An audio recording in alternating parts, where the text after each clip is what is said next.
ভূমিকম্প হলে কাঁপাকাঁপি শুরু হয়ে যায়, ঠিক কিনা? ভূমিকম্প হলে বাঁচার জন্য সব দেয় দৌড়। টেলিভিশনের কিছু লাইভ প্রোগ্রাম দেখলাম, উপস্থাপকও দৌড়, অতিথিও দৌড়। দেখেন নাই? লাইভ ব্রডকাস্টিং হচ্ছিল, কি সরাসরি সম্প্রচার।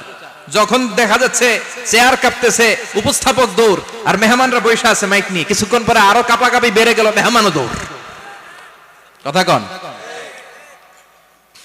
20 তলা 30 তলা দামি দামি বিল্ডিং গুলোর ফ্ল্যাটের ভেতরে যারা থাকে, তুফান শুরু হলে দেয় দৌড়। কথা কন? ভাড়াটিয়ারা দৌড়ায়, বাড়িওয়ালারা দৌড়ায় না? নিজের বাড়ি তো, এই জন্য দৌড় দেয় না। নাকি ভূমিকম্প হলে ভাড়াটিয়াও দৌড়, বাড়িওয়ালাও দৌড়? র্যাবের প্রধান দৌড়, পুলিশ প্রধান দৌড়, শুধু প্রেসিডেন্ট আর মাননীয় প্রধানমন্ত্রী দৌড়ায় না? কথা কন? বাঁচার জন্য সব দৌড়। আবার রব্বুল আলামিন বলেন, জামিনটারে সমান দেখে, কার্পেটিং দেখে মনে করো না তোমরা বেঁচে গিয়েছো। আমার দেয়া বিধান আমার জমিনে যদি কায়েম করতে না পারো, এই কার্পেটিং করা জমিনের ভেতরে আযাব আছে না নাই? এই পুরো জমিনের ভেতরে আছে আগুন আর আগুন। আগ্নেয়গিরির অগ্নুৎপাত জ্বালামুখে বিস্ফোরণ করে দিয়ে গোটা বিশ্বটারে মুহূর্তে মেসাকার করে দিতে পারে কে? এজন্য আল্লাহ ডেকে বললেন, গোলাম আমিনতুম মান ফিস সামাই আন ইয়াখসিফা বিকুমুল আরদা ফাইযা হিয়া তামুর। তোমরা কি ভেবেছো নাকি বেঁচে যাবা? আমি চাইলেই পুরো জমিনটারে কাঁপিয়ে দিতে পারি। আইয়াখসিফা বিকুমুল আরদ, খাসাফ মানে ল্যান্ডস্লাইড। খাসাফ মানে কি? ল্যান্ডস্লাইড, ভূমিধস, ভূকম্পন, আর্থকোয়েক আছে না নাই? বাংলাদেশে তো ভূমিকম্প হয় না, না? টের পাইছেন? মাঝে মাঝে মাঝরাতে হয় না? 3টার দিকে নিজেই দৌড় দিব না বাচ্চারা লইয়া দৌড় দিব, লুঙ্গি পইরা দৌড় দিব না লুঙ্গি ছাড়া দৌড়াম?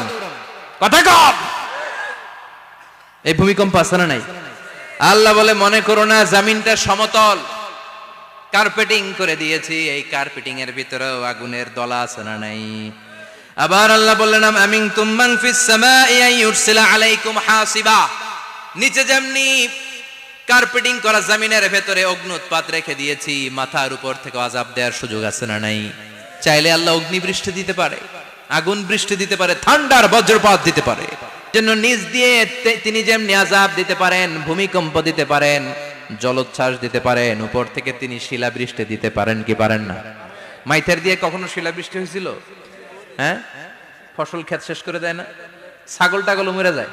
ছাগল যদি ইয়াতে থাকে ক্ষেতের মধ্যে, বড় শিলা মাথায় পড়লে শেষ, মানুষও শেষ, টিনের চালও শেষ। কথা কন? এরপরে আল্লাহ যদি উল্কা বৃষ্টি পাঠায়, উল্কা যদি পড়ে, কই যাবেন? কোথায় যাবেন আপনি? উল্কা চিনেন?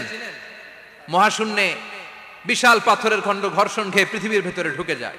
এই পৃথিবীতে সবচেয়ে বড় উল্কাপিণ্ড পড়েছে সাউথ আফ্রিকাতে। সাউথ আফ্রিকার একটা সিটি আছে, হোবা সিটি। এই হোবা শহরে 60 মেট্রিক টন ওজনের একটা উল্কা পড়েছিল, যেখানে পড়েছে পুরো জায়গাটা বিশাল খাদ হয়ে গিয়েছে। এরকম একটা উল্কা যদি এখানে পড়ে, আজকে বাঁচার উপায় আছে? যে বিল্ডিং এ আমরা থাকি, রাতের বেলায় ঘুমাই আর ধুম্মা চলে ধুম দেখি রাতে, ওই বিল্ডিং এ যদি একটা পড়ে, কথা কন? ডান্স ক্লাব গুলার উপর যদি পড়ে, পতিতালয় যেগুলা আছে ওগুলা যদি পড়ে, যেই হোটেল গুলার মধ্যে আকাম কুকাম হয় ওইটার উপর যদি পড়ে, নাকি আল্লাহর এখন দেয়ার ক্ষমতা নাই? কথা কন? তার মানে বেঁচে গেছো, পার পেয়ে গেছো মনে করো না, নিজ দিয়েও আযাব আছে, উপর দিয়েও আযাব আছে। চিল্লায় বলেন ঠিক কিনা? এজন্য ভয় পেতে হবে একজন সত্তাকে, তিনি কে? সব ক্ষমতার মালিক কে? এজন্য তুফান যখন শুরু হয়, জলোচ্ছ্বাস যখন শুরু হয়, ঘূর্ণিঝড় যখন শুরু হয়, সিডর যখন শুরু হয়, বন্যা যখন শুরু হয়, তখন বোঝা যায় আল্লাহ কারে কয়। কক্সবাজারে যখন জলোচ্ছ্বাস হয়, মহেশখালী দ্বীপে যখন তুফান হয়, টর্নেডো হয়, জলোচ্ছ্বাস হয়, গৌতম বুদ্ধের অনুসারী যেই বুদ্ধ ধর্মের লোকেরা আছে, বুদ্ধ পাদ্রীরাও নেমে নেমে জিকির করা শুরু করে দেয় কার? সবাই তখন পড়ে লা ইলাহা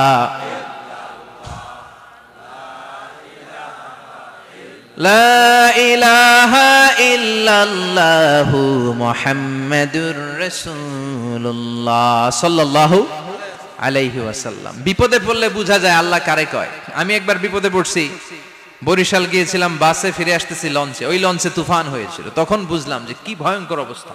ওই লঞ্চের সবাই আস্তিক নাস্তিক, মুসলমান হিন্দু সবাই জিকির করা শুরু করে দিয়েছে আল্লাহর। সুবহানাল্লাহ কইবেন না?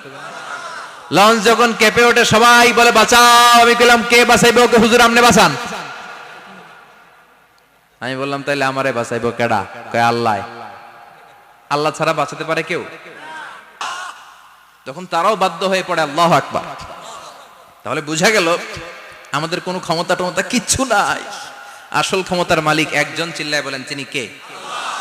সে আল্লাহ বললেন তাবারাকাল্লাযী বিয়াদিহিল মুলকু ওয়া হুয়া আলা কুল্লি শাইইন কাদির। সুমহান সেই সত্তা যার হাতে ক্ষমতা, ক্ষমতা কার হাতে?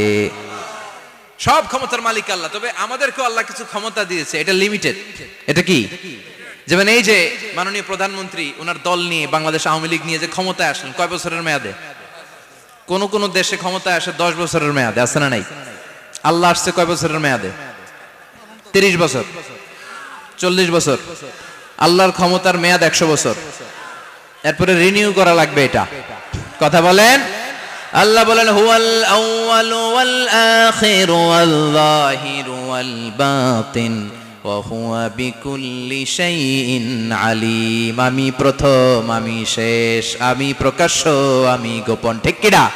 প্রথমে আল্লাহ আল্লাহ, শেষেও আল্লাহ আল্লাহ, আকাশে আল্লাহ আল্লাহ, জমিনে আল্লাহ আল্লাহ। সবাই পড়েন, প্রথমে আল্লাহ আল্লাহ, শেষেও আল্লাহ আল্লাহ, আকাশে আল্লাহ আল্লাহ, জমিনে আল্লাহ আল্লাহ। নিখিল জাহান গায়ে গুণগান তার নামে গায়, আমরাও গাহি তাআলা হামদে বারি তাআলা, হামদে বারি তাআলা, হামদে বারি তাআলা। সুবহানাল্লাহ পড়েন। আল্লাহ বলে আমার ক্ষমতা তোদের মতো 5 বছরের মেয়াদে না, 10 বছরের মেয়াদে না, 20 বছর 30 বছরের মেয়াদে না, আমি চিরকালের জন্য ক্ষমতার চেয়ারে বসা। চিরকালীন মেয়াদ, সৃষ্টির সূচনার আগ থেকে তিনি আছেন, অনাদিকাল পর্যন্ত তিনি থাকবেন। তার ক্ষমতার মেয়াদ আনলিমিটেড মেয়াদ। চিৎকার করে বলেন ঠিক কিনা? আবার পৃথিবীর অনেক দেশে দেখবেন ডেমোক্রেটিক সিস্টেমে, আমাদের দেশেও তো গণতান্ত্রিক সিস্টেমে ভোটাভুটির মধ্য দিয়ে ক্ষমতায় আসে না? যাদেরকে ভোট দেওয়া হয় বেশি তারা ক্ষমতায় চলে যায়। আল্লাহ তো ভোটে আসছে ক্ষমতায়, কথা কন। তো কেমনে আসছে? কারচুপি করে। কথা বলেন। আল্লাহ ভোটে আসা লাগে নাই, কেউ তাকে ভোট দেওয়া লাগে না। আবার অনেক দেশে আছে মোনার্কি সিস্টেম, রাজতন্ত্র, রাজার পোলা রাজা। আল্লাহর বাপ ছিল রাজা, এই জন্য আল্লাহ রাজা। কথা বলেন না, আল্লাহ রাজতন্ত্রের সিস্টেমেও আসে নাই। আবার অনেক দেশে আছে ডিক্টেটরশিপ, একবার ক্ষমতা পাইলে মাগারছে আর ছাড়ে না। আছে না নাই? 20 বছর 30 বছর চলতেই থাকে, আছে না নাই? আল্লাহ কি এই সিস্টেমে আসছে? আল্লাহর ক্ষমতার সাথে পৃথিবীর কারো ক্ষমতার কোনো মিল নাই। চিৎকার করে বলেন ঠিক কিনা? আবার অনেক দেশে কোয়ালিশন করে ক্ষমতায় যেতে হয়, জোট করে। জোটের রাজনীতি এদেশেও আছে না নাই? 4 দলীয় জোট, 10 দলীয় জোট, 14 দলীয়, 18 দলীয়, 20 দলীয়, মহাদলীয়, মহাজোট, সামনে হবে মহাজোট। কথা ঠিক কিনা বলেন? তো আল্লাহ কিরকম জোট করে আসা লাগছে? কথা বলেন। তার মানে আল্লাহর ক্ষমতা আমাদের ক্ষমতা এক নয়। আবার পৃথিবীর অনেক দেশে গণ অভ্যুত্থানের মাধ্যমে অনেককে ক্ষমতা থেকে নামানো হয়, ঠিক কিনা?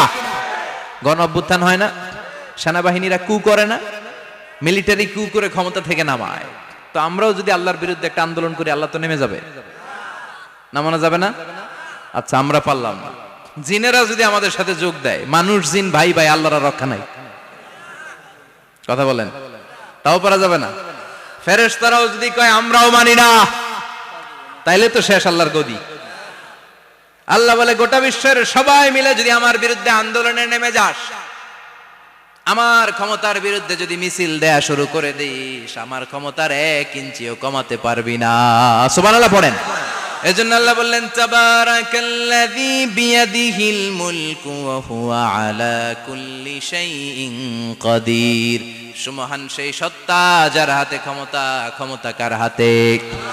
আবার দেখবেন পৃথিবীর অনেক দেশের রাজারা, রাজা সিস্টেম যেখানে বয়সের ভারে যখন নুজ্জ হয়ে যায়, 80-90 বছর বয়স হয়ে যায়, স্বেচ্ছায় ক্ষমতা ছেড়ে দেয়, ছেড়ে দিয়ে রিটায়ারমেন্টে যায়। কথা কন, শোনেন নাই মনে হয়? আছে না নাই?